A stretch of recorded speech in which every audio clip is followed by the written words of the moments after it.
Hello students, I am Jyoti Thakur, your biology teacher. Hope you are all well.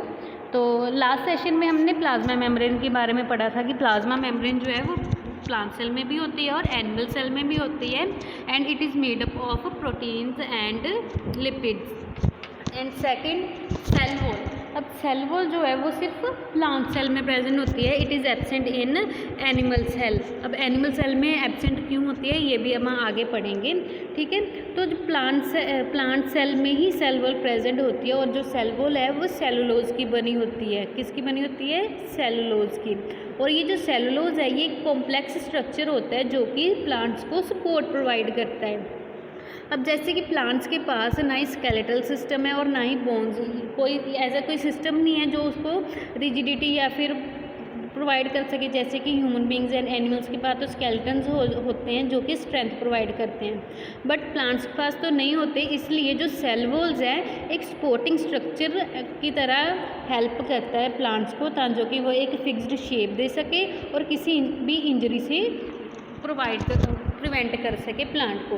अब अगर plant जो है वो अपनी शेप कैसे मेंटेन करके रखता है? जो एनिमल सेल्स है वो तो अपनी शेप मेंटेन नहीं कर पाते, क्यों?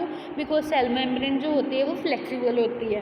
बट जैसे कि एनिमल सेल को हमने हाइपोटोनिक सॉल्यूशन में डाला था तो जो सेल थे वो स्वेलअप होके बर्स्ट आउट हो गए थे। बट अगर हम प्लांट सेल को यही हाइपोटोनिक सॉल्यूशन में डालें तो वाटर जो है वो अंदर चला जाएगा और जो सेल है वो स्वेलअप हो जाएगा। बट जो सेल, इस केस में सेल वॉल जो है वो भी इक्वल प्रेशर ही बिल्ट अप करेगा उसके अगेंस्ट, स्वेलिंग के अगेंस्ट ही। तो इससे इस सेल को हम टर्जिड बोलते हैं, ठीक है। अब नेक्स्ट है कि अगर हम हाइपरटोनिक सॉल्यूशन में डालते थे जब एनिमल सेल को, तो एनिमल सेल जो था वो श्रिंक हो जाता था। और पर जब हम आरबीसी प्लांट सेल को डालते हैं हाइपरटोनिक सॉल्यूशन में तो जो उसका कॉन्टैक्ट है वो भी श्रिंक ही होगा, और इस प्रोसेस को प्लाज्मोलाइसिस बोलते हैं। वो प्लांट सेल में भी श्रिंक ही होगा सेल, बट इस प्रोसेस को हम प्लाज्मोलाइसिस बोलते हैं। और जो प्लाज्मोलाइसिस क्या होती है कि जब प्लांट सेल है वो अपना वाटर लूज़ कर देता है एक सॉल्यूशन में डालने के बाद, जिसका हायर कंसंट्रेशन है सोल्यूट का, उस टाइम पे जो प्रोसेस फॉलो होता है उसको हम प्लाज्मोलाइसिस बोलते हैं। ओके, तो जो सेल है वो अपना शेप लूज़ नहीं करता है, बट जो cell wall still provide structure, but जो प्लांट जो है वो टर्जिड नहीं होता और बिल्ट हो जाता है। मतलब कि जब यहाँ पे हाइपरटोनिक सॉल्यूशन में प्लाज्मोलाइसिस हो रही थी, यहाँ पर जब प्लाज्मोलाइसिस होती है जो सेल का स्ट्रक्चर है वैसा का वैसा ही रहता है, बट जो प्लांट है वो टर्जिड नहीं रहता, ठीक है, और विल्ट कर जाता है। विल्ट मतलब सूख जाता है। ओके, नेक्स्ट, अगर स्फीयर वाटर लॉस आ जाए, वाटर लॉस कुछ ज़्यादा ही हो जाए, प्लाज्मोलाइसिस कुछ ज़्यादा ही हो जाए, तो जो सेल वॉल होती है वो कोलैप्स हो जाती है। कोलैप्स मतलब कि ख़त्म हो जाती है और सेल डेथ हो जाती है, ठीक है। तो इसकी समरी तो यही है कि सेल वॉल जो है सेलुलोज का बना होता है। सेकंड, सेलुलोज जो कॉम्प्लेक्स सब्सटेंस है जो कि स्ट्रक्चर प्रोवाइड कर रहा है। अब प्लांट्स के पास कोई स्केलेटन स्ट्रक्चर नहीं है, बोन्स नहीं है, इसलिए जो सेल वॉल्स है वो सपोर्टिंग स्ट्रक्चर की तरह हेल्प करती हैं प्लांट्स को। अब नेक्स्ट है न्यूक्लियस। अब न्यूक्लियस कहाँ पे प्रेजेंट होता है?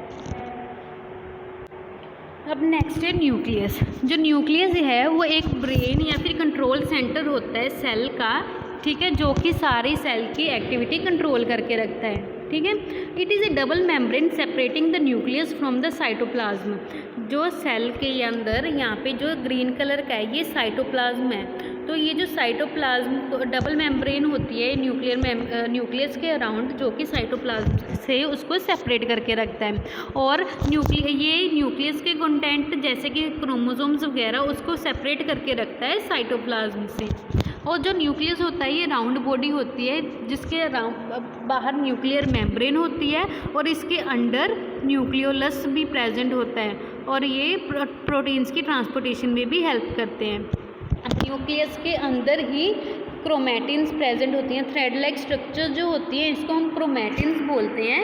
ये जो क्रोमैटिन्स हैं ये जब कंडेंस्ड फॉर्म हो जाती है इनकी ये क्रोमोसोम्स बोलते हैं तब हम इनको, ठीक है। जब ये कंडेंस्ड फॉर्म में हो जाते हैं तब ये क्रोमोसोम्स कहलाते हैं, जब इनकी सेल डिवीजन होती है। अब जो क्रोमोसोम्स हैं ये सारी बॉडी की इंफॉर्मेशन स्टोर करके रखता है और फंक्शंस में मतलब कि क्रोमोसोम का मेन फंक्शन यही है कि इसके ऊपर डीएनएस प्रेजेंट होते हैं जिसमें सारी इंफॉर्मेशन प्रेजेंट होती है बॉडी स्ट्रक्चर की, ठीक है। अब नेक्स्ट है कि हमें क्रोमोसोम्स जो है वो मिलते कहाँ से हैं। हमें क्रोमोसोम्स अपने पेरेंट्स से मिलते हैं। हाफ जो क्रोमोसोम मिलते हैं वो हमें मदर से मिलते हैं एंड हाफ क्रोमोसोम्स हमें फादर से मिलते हैं, ठीक है। तो और क्रोमोसोम्स जो हैं वो हर एक ऑर्गेनिजम्स के पास है, सारे ऑर्गेनिजम्स के पास क्रोमोसोम्स होते हैं। ह्यूमन बींग्स के पास भी, एनिमल्स के पास भी, सभी के पास क्रोमोसोम्स प्रेजेंट होते हैं, बट सभी ऑर्गेनिज्म के डिफरेंट नंबर ऑफ क्रोमोसोम्स होते हैं, ठीक है। और अगर हम ह्यूमंस की बात करें तो ह्यूमंस में 46 क्रोमोसोम्स होते हैं या फिर 23 पेयर्स ऑफ क्रोमोसोम्स भी बोल सकते हैं। 46 टोटल होते हैं और 23 पेयर्स भी बोल सकते हैं उनको हम, ओके। तो जो न्यूक्लियस है वो सारी एक्टिविटीज़ कंट्रोल करता है। इट कंटेन्स क्रोमोसोम, न्यूक्लियस के पास क्रोमोसोम होता है और न्यूक्लियस होता है जो कि न्यूक्लियर मेम्ब्रेन से सराउंडेड होता है। न्यूक्लियस जो है वो एक स्फेरिकल बॉडी है जो कि न्यूक्लियोलस का कह रही हूँ, न्यूक्लियोलस जो है वो एक स्फेरिकल बॉडी है जो कि न्यूक्लियस के अंदर प्रेजेंट होती है। और जो क्रोमोसोम्स हैं उसके पास सारी हेरिडिटरी इन्फॉर्मेशन होती है कि हमारे आइज़ का कलर कैसा होगा, हमारे हेयर्स का कलर कैसा होगा। और सेकंड, क्रोमोसोम्स जो हैं वो उनका नंबर क्या है 46, वो 46 होते हैं ह्यूमंस में और 23 पेयर्स होते हैं। सो आई होप आपको ये समझ आया होगा। अगर आपको कोई भी डाउट है आप मुझसे कभी भी पूछ सकते हो। Bye bye.